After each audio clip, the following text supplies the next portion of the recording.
전략적으로 어떻게 접근을 해야 되는지, 고금리와 저금리 시즌이 있어요. 협상을 하려고 하면 우리 딱 4가지를 관리하셔야 됩니다. 사장은 쉽다. 안녕하십니까, 행센 오영일입니다. 안녕하십니까, 시선파트너즈의 정재훈입니다. 네, 반갑습니다. 네, 반갑습니다. 벌써 저랑 두 번째 촬영이시네요. 네, 네, 어떠십니까? 처음에 많이 떨렸는데요. 네, 두 번째도 역시 떨리네요. 네. 떨리지만 그 나눔의 즐거움이 있지 않습니까? 아, 그쵸. 이제 네. 조금 더 이제 행센을 보는 분들에게 좀 더 유용한 정보를 주기 위해서 네. 예전에는 막연하게 샀었는데 지금은 조금 더 좋은 정보, 알찬 정보, 좀 더 빠른 정보를 전달하기 위해서 자료를 준비하는 마음가짐이 좀 달라졌습니다. 아, 좋습니다. 항상 우리 사장님들께서 네네. 사업을 하시면서 사업하기도 바쁘시거든요. 그쵸. 사업만 한다고 되는 게 아니라 또 여러 가지 제도나 이런 맞아요. 것들이 바뀌는 거를 따라가셔야 되는데 쉽지가 않습니다. 그 역할을 해주고 계시기 때문에 네네. 오늘도 뿌듯한 마음을 가지면서 촬영에 임해주셨으면 합니다. 네, 알겠습니다. 자, 오늘은 어떤 내용 가지고 오셨습니까? 지금 많은 기업들이 세금 신고 기간이에요. 네. 3월에는 법인세, 그다음에 5월에 지금 현재 종합소득세, 그다음에 다음 달이면은 이제 성실신고 대상자 또 소득세를 또 내는 기간이에요. 네. 회계 기준으로 보면 1월 1일부터 12월 31일까지의 네. 모든 과정을 이제 토탈적으로 해서 법인은 3월, 개인 사업자는 5, 6월에 이제 세금을 내는 기간인 거예요. 네. 그래서 우리 기업들이 제일 중요하다라고 저희 시선 파트너즈가 이야기하는 시기가 언제냐? 매달 중요하죠. 네. 그리고 최소한 분기, 반기라는 것들을 기업이 관리하지 않으면 자금이라는 걸 놓고 하기가 어려워요. 자금을 놓고 한다는 게 무슨 말이에요? 그러니까 정책 자금, 그다음에 대출. 우리 기업이 돈이 넉넉한 게 아니라 돈이 있으면 원자재라는 거를 대량으로 사서 네. 원가 절감이라는 것도 할 수 있고요. 결국 돈을 부르는 게 또 사업이잖아요. 맞습니다. 근데 이 돈을 제대로 활용하지 못하는 기업은 계속 버는 거에만 급급해야 되잖아요. 네. 그래서 기업이라고 하면 지난 시간에도 이야기했지만 영업활동, 투자활동, 그리고 재무활동이라는 돈을 잘 빌리는 것들을 하려고 하면 기준을 잡아야 되잖아요. 그쵸. 그래서 지금 같은 시기에는 이제 세금을 냈다가 끝이 아니라 되게 중요한 시즌이에요. 제가 이따가 설명을 드리겠지만 세금을 내고 끝나게 되면은 법인은 3월에 결산이 모든 지표가 완료가 되면 이걸 가지고 내년 4월까지 2022년도 재무제표로 네. 평가를 받으셔야 되고요. 그쵸. 개인 사업자 같은 경우에는 이번에 세금을 확정 짓게 되면 내년 6월까지 그 지표를 가지고 네. 또 계속 심사를 받아야 돼요. 그쵸. 자, 여기서 이야기 드리고 싶은 게 뭐냐면 우리 대학교 가기 전에 학생들은 모의고사를 엄청 많이 봐요. 맞습니다. 우리 기업들은 모의고사라는 거를 있는데도 불구하고 놓쳐요. 그 얘기를 좀 해드리고 싶습니다. 아, 좋습니다. 그럼 잠깐 제가 오늘 제목 지어 오신 거랑 네네. 인트로 하신 얘기랑 제가 조합을 해보니까 네네. 세금 잘 내면 자금 조달에 용이한 면이 있다. 요 얘기를 해주실 것 같은데. 세금을 잘 내는 거는 기본이고요. 네. 그리고 각 지표 항목들도 중요하고요. 그리고 제일 중요한 자금에 있어서 이제 효과적이다라고 하면은 많이 받는 게 좋을 거고, 그다음에 금리라는 부분에 있어서 전략적으로 어떻게 접근을 해야 되는지 네. 그 기준을 조금 한번 잡아주면 제가 이렇게 방송하는 게 조금 늦은 감이 없잖아 있어요. 원래는 2월 달에 법인세 내기 전에 먼저 한번 했어야 모든 사업자, 법인, 개인, 뭐 성실신고도 마찬가지로 연달아서 할 건데 5월에 조금 늦은 감이 있지만 그래도 어차피 사업 한두 해 할 게 아니기 때문에. 그렇죠. 그래서 네.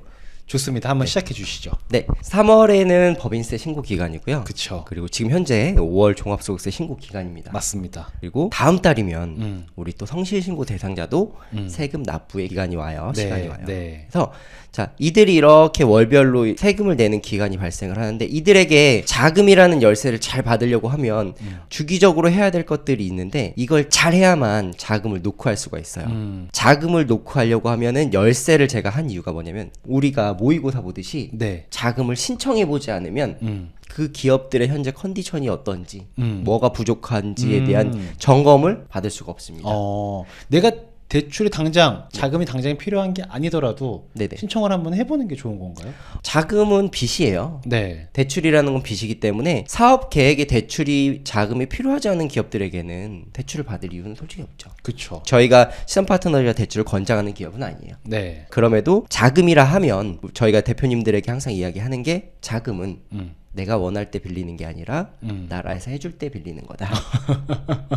그렇게 맞아요. 이야기- 내가 원할 때는 또 안 나올 수도 있잖아요. 맞아요. 네. 그래서 내 현재 모의고사 상태가 어떤지에 따라서 수학을 보충해 줄지 영어를 보충해 줄지에 대해서 알고 있다라고 하면 사업 계획에 맞춰서 내가 필요할 때 그때 자금을 놓고 할 수가 있는데 그것들에 대한 포인트는 결국은 내가 먼저 신청해 보지 않으면 안 나온다. 그래서 안 되는 이유가 있다라고 하면 네. 그 이유를 찾는 것에 포인트를 맞추셔야 됩니다.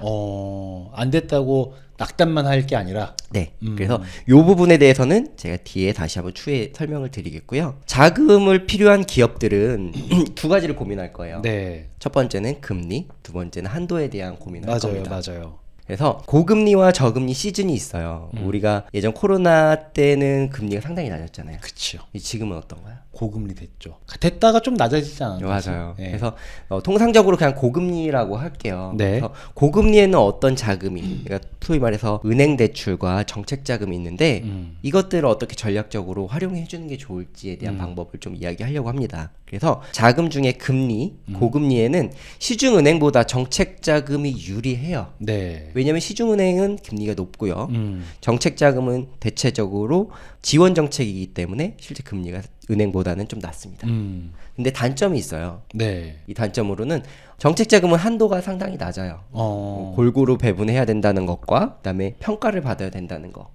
그렇기 때문에 한도는 낮고요. 그다음에 또 우리 지난 시간에 이야기했지만 중소기업 수가 1000만이잖아요. 그렇죠. 경쟁률이 엄청 높아요. 그러니까 확률이 상당히 낮습니다. 문은 좁은데 들어가려고 하는 사람은 많으니. 맞아요. 그래서 고금리 때는 정책 자금이 유리하지만 단점들이 있어요. 그래서 요걸 조금 보완해주면 어떤 게 좋냐? 네. 2차 보존이라는 걸 좀 활용하면 좋습니다. 어. 그래서 뭐냐면 은행에서 대출 받고 네. 그 다음에 정책 자금에서 실제로 이자라는 걸 보존받아요. 네. 요게 올해 가장 많이 이슈가 됐는데 이건 하고 싶으면 어떤 기업이든 중소기업은 다 할 수 있는 건가요? 그쵸. 근데 여기도 마찬가지로 재무제표라는 걸 평가를 받아서 네네. 심사를 받아야 돼요. 우리 지난 시간에 이야기했지만 중진공 정책 자금이 제도가 많이 조금 바뀌었다고 그랬잖아요. 선착순에서. 네. 이제 누구나 신청할 수 있겠는데 이게 자금이 골고루 배분해 주려고 이렇게 정책을 만들었는데 실제 자금이 많이 남지가 않아요. 그래서 지금 현재 어떤 분위기냐면 돈은 없으니까 네. 너 은행에서 빌려와. 어. 그럼 내가 2차 보존으로 이자를 지원해 줄게. 어. 지금 현재 이렇게 되고 있어요. 어. 그러다 보니까는 우리 기업이 은행 문을 잘 두드려야 되고 거기에 따라서 뭐 신보, 기보, 중진공, 소상공인시장진흥공단, 그다음에 시도자금들을 잘 노크를 하면 이자라는 걸 보존해주기 때문에 지금 고금리 때 이자를 보존받으면 저금리처럼 활용할 수가 있죠. 그렇겠네요. 은행에서 받으니까 상대적으로 한도도 그렇게 작지는 않을 테고. 맞아요. 경쟁률도 다른 데보다는 조금 더 낮죠. 정책자보다 낮죠. 기간도 빠를 수도 있고요. 네. 그래서 고금리 때는 2차 보존을 활용해서 이자를 보존받으면 좀 더 유리하다. 네. 근데 그 이자를 보전받기 위해선 여러 가지 준비가 되어 있어야 될 것 같은데. 맞아요. 네. 똑같이 신용이라는 거, 매출이라는 거를 그러니까 결국은 재무제표라는 걸 관리되지 않으면 네. 우리가 자금도 마찬가지고 이자도 보존받기가 어렵습니다. 항상 그러니까 재무제표 관리는 건강검진 있는 그 시즌에만 운동을 하는 게 아니듯이 꾸준히 늘상 운동을 해야 되듯이 맞습니다. 재무제표 관리는 늘상 해야 된다는. 그렇죠. 발등에 불 떨어졌을 때 하는 건 별로 의미가 없을 수 있기 때문에. 그렇죠. 그래서 이따가도 이야기 드리겠지만 되게 중요한 시즌이에요. 네. 세금을 납부하게 되는 시점 확정을 짓는다는 게 우리 기업이 한 번만 더 인지를 했으면 좋겠습니다. 그 부분은 다시 한번 설명을 드리겠고요. 네. 저금리 시즌이면은 2020년, 21년도에 우리 코로나 오기 전 요때는 네. 금리가 상당히 낮아서 별반 차이가 없어요. 저금리 시즌에는 은행이나 정책자금 거의 비슷해요. 그래서 이때는 그래도 은행 대출을 활용하는 게 제일 좋아요. 그렇죠. 저 때는 굳이 뭐 정책자금 갈 필요가 없죠. 은행도 그럼요. 대출 이자도 낮으니까. 맞아요. 네. 근데 여기서도 마찬가지로 우리가 우대를 받아야 되잖아요. 우대는 늘 좋죠. 그렇죠. 네. 그렇기 때문에 금리라는 부분에서 협상을 하려고 하면 우린 딱 네 가지를 관리하셔야 됩니다. 그래서 그게 뭐냐면 첫 번째가 신용관리. 개인 사장님의 신용 맞아요. 관리죠. 개인 사장님의 신용 관리가 첫 번째고요. 네. 두 번째가 저희 시선 파트너즈가 항상 이야기하는 연구소, 벤처, 특허 이렇게 기업이 가질 수 있는 스펙 인증을 획득해야 되고요. 기술력이라는 거를 획득을 하고 그다음에 세 번째가 거래 점수. 네. 뭐냐면 이제 은행에 가서 그들이 원하는 그들도 고가라는 거가 있기 때문에 네. 거래 점수. 거래 점수는 혹시 뭐 신용카드 만들고 아, 약간 맞아요. 이런 건가요? 맞아요. 적당히 뭐 기브앤테이크니까 맞아요. 그러니까 갑질이라고 생각할 것만은 아니다. 맞아요. 네. 그리고 네 번째로 뒤에 가서 이야기 드리겠지만 담보라는 걸 좀 많이 활용하면 좋습니다. 그쵸. 예, 그래서 자 우리가 금리라는 거를 잘 활용하기 위해서는 저금리 시대와 고금리 시대에 좀 전략적으로 활용한다라고 하면 금리의 혜택을 보면서 한도를 조금 더 확 이렇게 좀 더 여유 있게 받아갈 수가 있습니다. 그리고 한도에 대한 이야기를 할게요. 많은 기업들이 한도를 많이 받고 싶어 해요. 그쵸. 그렇죠. 근데 이 한도라는 게 결국은 평가를 받아서 하는 거기 때문에 네.